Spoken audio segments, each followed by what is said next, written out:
आचार संहिता की घोषणा चुनाव आयोग के द्वारा किए जाने के बाद मधुबनी के भी एसपी और डीएम ने आज प्रेस कॉन्फ्रेंस करते हुए कहा कि मधुबनी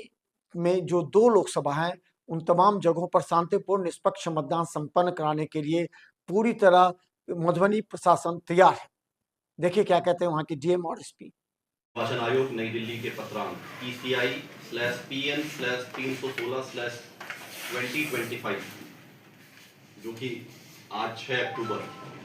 द्वारा बिहार विधान सभा आम निर्वाचन 2025 हेतु प्रेस विज्ञप्ति के माध्यम से निर्वाचन कार्यक्रम जारी किया गया है और हमारा मधुबनी जिला के सभी 10 विधानसभा द्वितीय चरण में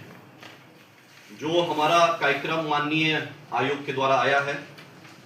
उसमें अधिसूचना निर्गत होने की तिथि 13 अक्टूबर होगी। नाम निर्देशन प्रारंभ की तिथि 13 अक्टूबर होगी। नाम निर्देशन की अंतिम तिथि 20 अक्टूबर होगी।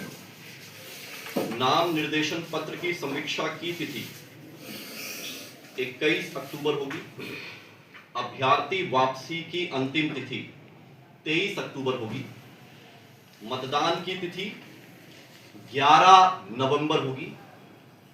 मतगणना की तिथि 14 नवंबर होगी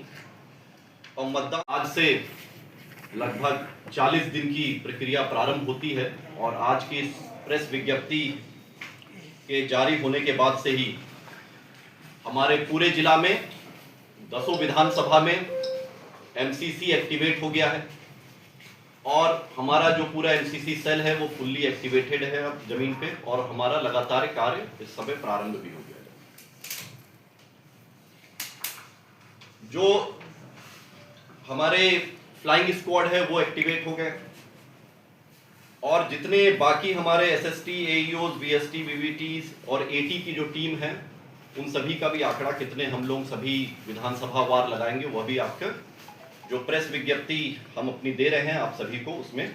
वो सब हमने चिन्हित करके रखे हुए हैं और ये पैरामिलिट्री की जो फोर्सेस है ये लगातार उन एरियाज में हमारे थाना प्रभारियों के साथ घूम रही हैं। उसका मकसद ये है कि आम लोगों के मन में एक कॉन्फिडेंस पैदा किया जाए कि फोर्स की कहीं कोई दिक्कत नहीं है और कानून व्यवस्था की कहीं कोई समस्या नहीं होगी, ताकि लोगों में एक अगर कहीं भी शंका भी है तो वो भी दूर हो लोगों में।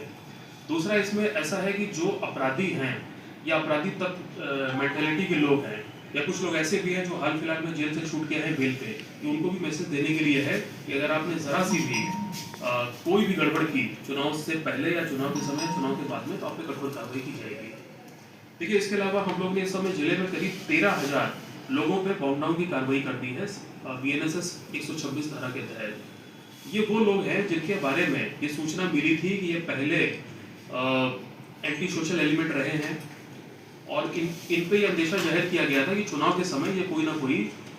समस्या खड़ी कर सकते हैं। तो ऐसे लोगों को चिन्हित करके